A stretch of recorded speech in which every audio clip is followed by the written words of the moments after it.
keluarga kita bersatu seperti yang Tuhan mau. Jadi kesatuan itu levelnya macam-macam, saudara.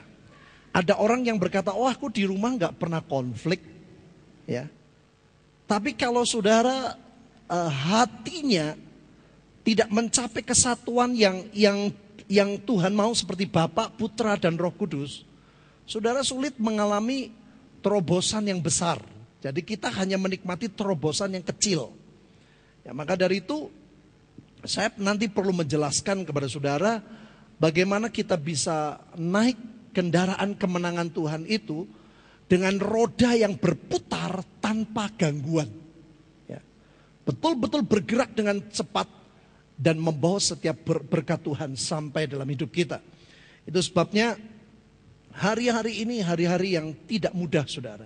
Setan pun tidak suka kita menikmati janji-janji Tuhan. Itu sebabnya hati kita pun dia berusaha untuk merusak, melukai, dan lain sebagainya. Tetapi saya percaya setiap kita yang haus dan lapar akan Tuhan, Dia melindungi setiap kita dan membuat kita menikmati semua janji Tuhan. Amin.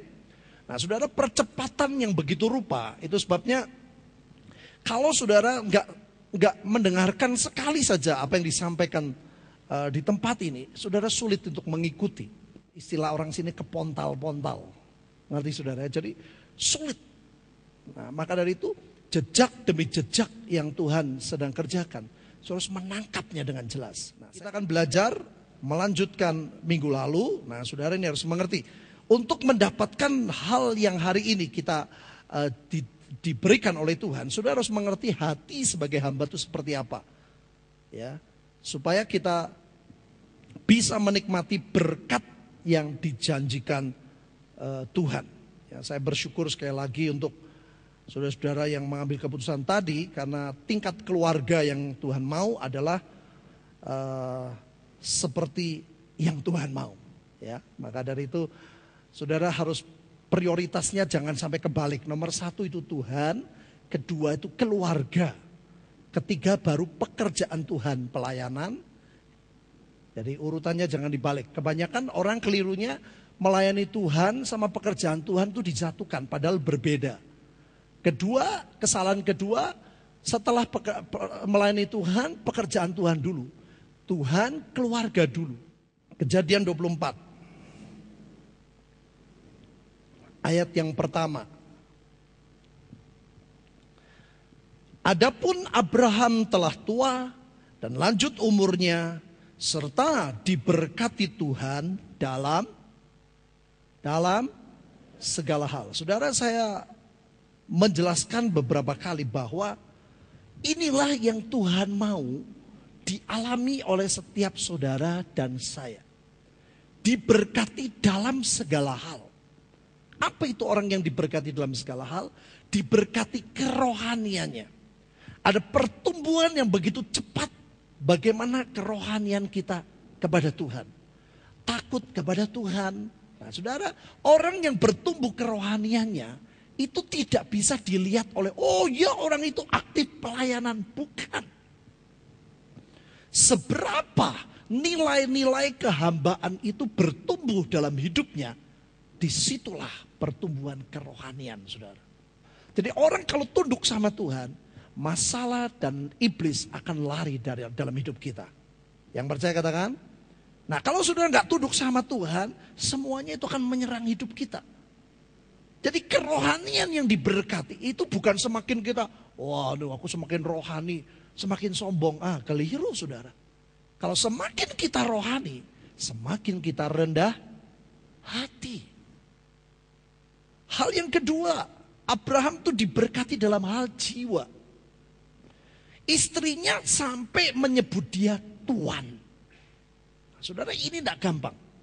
Berapa banyak rumah tangga yang tidak harmonis. Karena apa? Karena mungkin istrinya lebih dominan, lebih berhasil bisnisnya, lebih mengambil keputusan. Itu salah satu ciri saudara tidak diberkati dalam segala hal. Bagaimana anak-anak tidak respect kepada orang tuanya. Bagaimana menantu dengan mertua, saudara belum mengalami terobosan dalam keluarga. Makanya jangan dibalik saudara. Nomor satu Tuhan, nomor dua adalah jiwa. Bagaimana kita mengalami pertumbuhan sedemikian rupa sampai kita rela apapun yang Tuhan kerjakan membentuk jiwa kita. Hal yang ketiga, Alkitab berkata sampai tua Abraham putih rambutnya, dia nggak sakit-sakitan, saudara. Jadi ini juga hal yang penting. Saudara boleh duitnya banyak, keluarganya harmonis, tapi kalau sakit-sakitan itu bukan dikatakan diberkati dalam segala hal. Yang keempat sebagai bonus, Abraham adalah orang yang kaya. Jadi saudara pikir, oh orang Kristen yang rohani itu yang melarat. Siapa bilang? Yesus rela menderita dan miskin supaya engkau dan saya tidak miskin lagi. Yang percaya katakan, amin. Kenapa? Karena Yesus sudah menderita buat saudara. Itu hukum tebusan. Lah kalau saudara anaknya di penjara, saudara harus keluar duit berapa ratus juta. Sudah bayar tapi anaknya tetap di penjara. Ngapain saudara bayar? Hukum penebusan adalah apa yang dibayar oleh orang tuanya, anaknya dibebaskan. Apa yang dibayar oleh Yesus, kita dibebaskan. Amin saudara. Itu hukum penebusan. Nah, hal seperti ini Tuhan rindu sampai ke dalam hidup kita. Kita akan lihat buktinya. Galatia 3, ayat yang ke-13. Ya, saudara lihat apa yang dilakukan oleh Tuhan. Kristus telah menebus kita dari kutuk hukum Taurat. Dengan jalan menjadi kutuk karena kita. Sebab ada tertulis, terkutuklah orang yang digantung pada kayu salib. Semua yang dilakukan Tuhan 2000 tahun yang lalu harus punya dampak yang pasti dalam hidup kita. Orang yang ditebus. Kalau saudara Kristen tapi belum ditebus, belum lahir baru, saudara mungkin belum mengalami. Tapi kalau engkau sudah ditebus, engkau harus menikmati janji Tuhan. Yang percaya katakan, apa yang dilakukan Tuhan ayat 14. Lihat saudara. Yesus Kristus telah membuat ini. Nah, apa itu ini? Supaya di dalam dia, di dalam Tuhan Yesus, berkat siapa saudara? Abraham sampai kepada bangsa-bangsa lain. Siapa itu bangsa lain?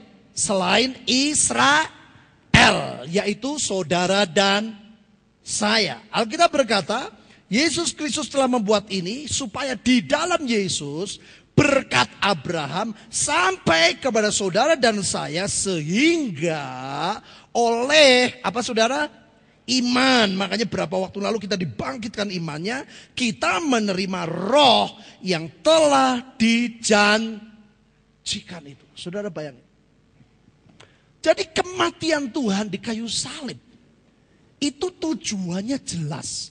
Membawa berkat Abraham itu sampai kepada hidup saudara dan hidup saya.